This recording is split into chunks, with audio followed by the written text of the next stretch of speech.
much. Let's take our seats. Asante sana.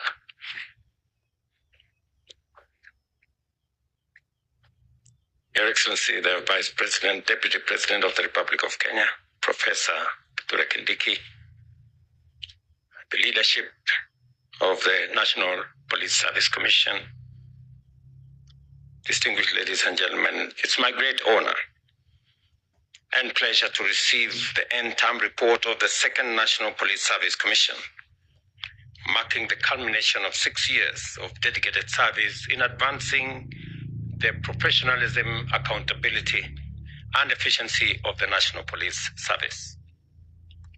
The work of this commission has been and remains critical in strengthening and the foundation upon which our police service operates, ensuring that our officers are well recruited, fairly, and on merit promoted and adequately supported to carry out their constitutional duty of maintaining law and order and protecting the lives and property of all within the territory of our country. As you conclude your term report, your term today, I commend your contribution, Chairman, and your team to the police reform agenda and the human resource management of our law enforcement officers. Your stewardship has yielded remarkable and undeniable improvement on recruitment processes, career progression, and discipline enforcement, and the welfare of our officers. The automation of police recruitment, as you have explained broadly, the expansion of civilian staffing to improve service delivery and to tap into professional capabilities, the determination of promotions of thousands of officers and the review of remuneration are just a few examples of your impact and your legacy.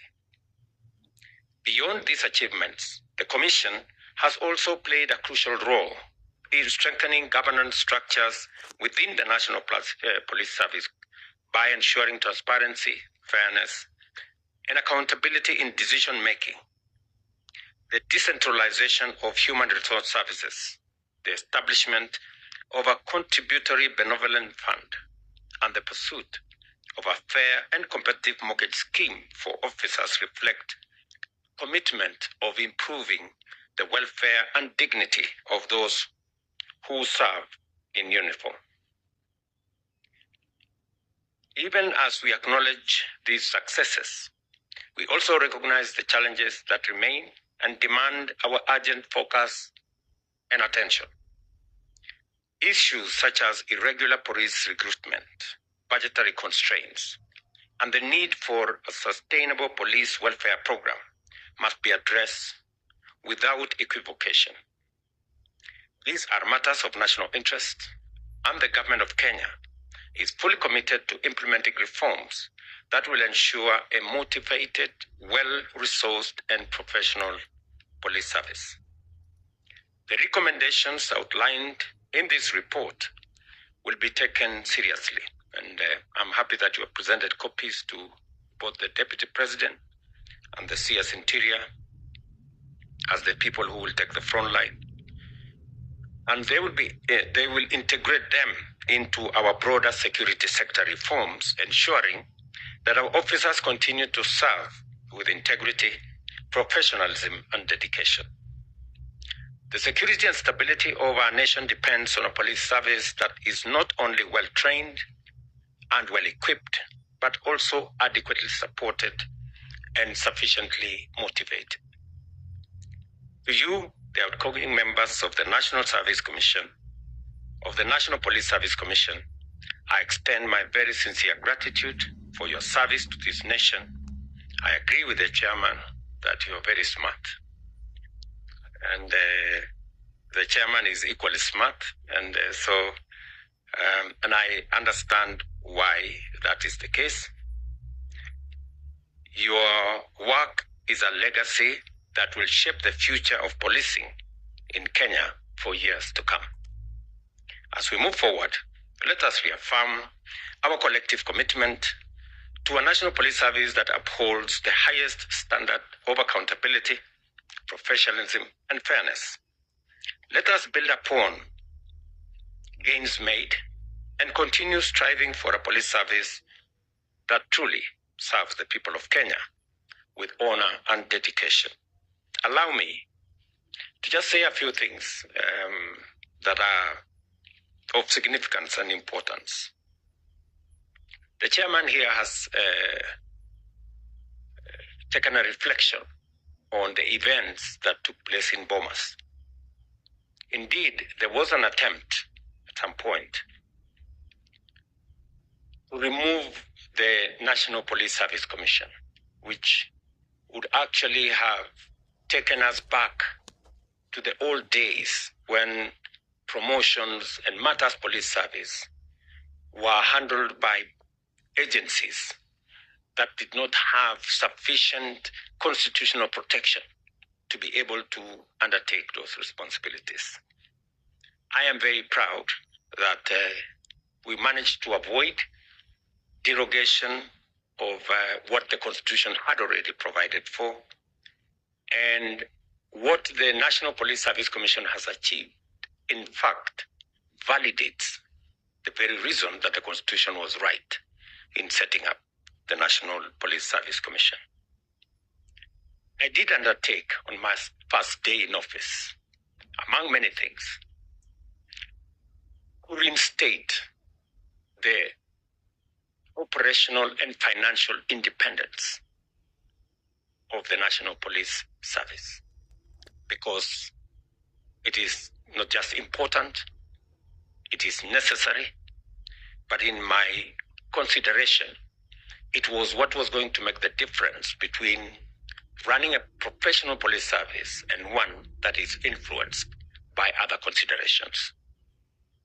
I am very happy that today the IG here and his team run the budget of the National Police Service Commission, determine what priorities they want, and work with the rest of government in making sure that the police service is well taken care of.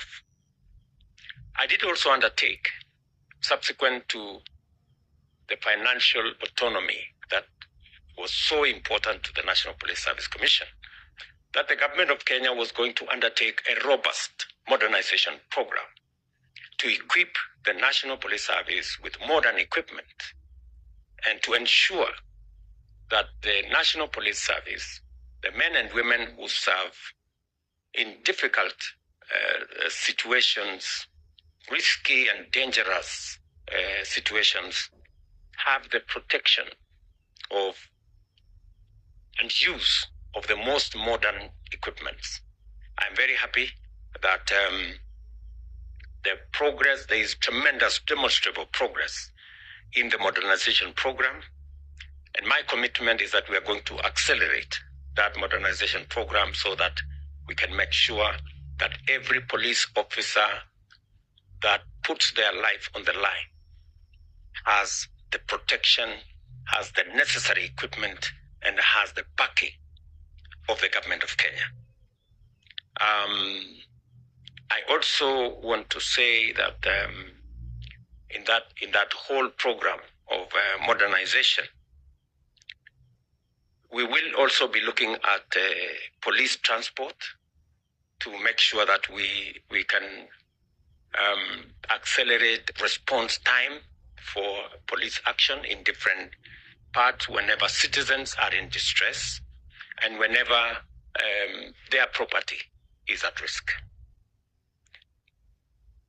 The fourth issue I want to say is we undertook to look at the terms and conditions of service of our policemen and women. I'm very happy that the chairman here has said that phase 1 and phase 2 have already been rolled out. And I'm very confident that the incoming commission will work with the Ministry of Interior and the National Police Service to make sure that the remaining phases of salary increase for our policemen and women will be implemented in accordance with the timelines that we have already rolled out and that were recommended by the report of the task force that I set up. I'm also looking forward to the implementation of the police uniform program, which I have discussed with the IG here. And I'm confident that going into the future, we will make the necessary budgetary provision so that all our men and women in uniform, especially our police, are kitted properly. Let me also say that even as we designed our universal health coverage program, we are making sure that our police men and women and the security sector in general become beneficiaries in two ways. Number one is to improve access. In the past, the medical cover that was available was limited to only certain facilities. Under the current expanded universal health coverage in the Taifa Care program, there will be expanded access. In fact, access to medical care will no longer be limited to certain identified hospitals. In fact, officers and servicemen and women will be able to access medical services and attention from all hospitals, public, private, faith-based, different from the past. So access will improve, number one. Number two, we're also going to enhance the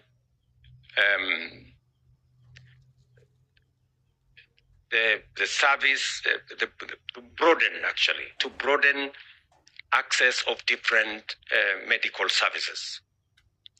We are standardizing the whole medical scheme to make sure that while today the police service enjoy a lower facility than other public servants, under the new universal health care program, all officers on job groups that are equivalent will get the same medical facilities made available to them under the new program.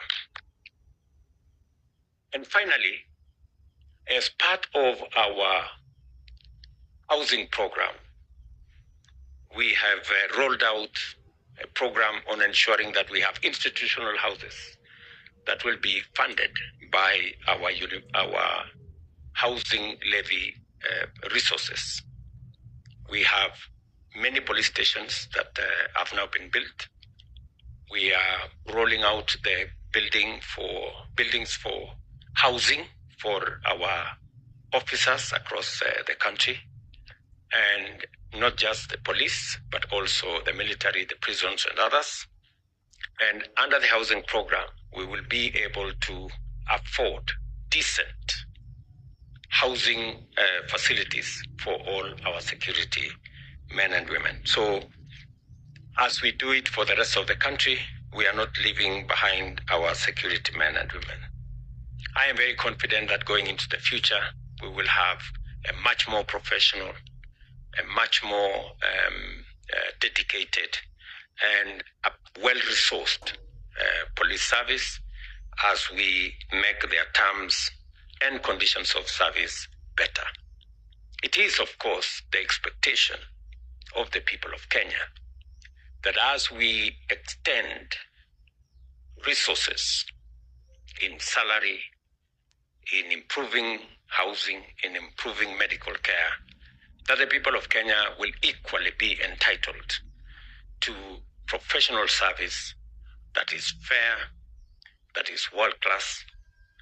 And I am looking forward to the leadership of the IG and your team to make sure that the people of Kenya get what they expect of our policemen and women. To Kinuthia and your team, congratulations on the service you have extended to the people of Kenya. On behalf of our policemen and women, on behalf of the people and government of Kenya, I want to say asanteni sana for a job very well done. We look forward to working with you in your next calling, in your next assignments. I know you have said that you don't mind getting new assignments. I have too many young people to look after before you. But I know there is also always a balance between the energy, the knowledge, the expertise of young people, and also the experience of the younger members of our society. So as we keep balancing those attributes, I'm sure we will find a place that your experience, your knowledge, your understanding will be useful for the nation. And we will surely tap into your experience going into the future. So thank you very much. God bless you. Asanteni sana. Mungu wabariki as you take up your other assignments. And thank you very much for serving the people of Kenya. We all must know that all of us have a responsibility and have a privilege to serve the people of Kenya in the offices that we occupy. And there is a time to start and a time like this to move on to the next assignment. So, asanteni sana. Thank you.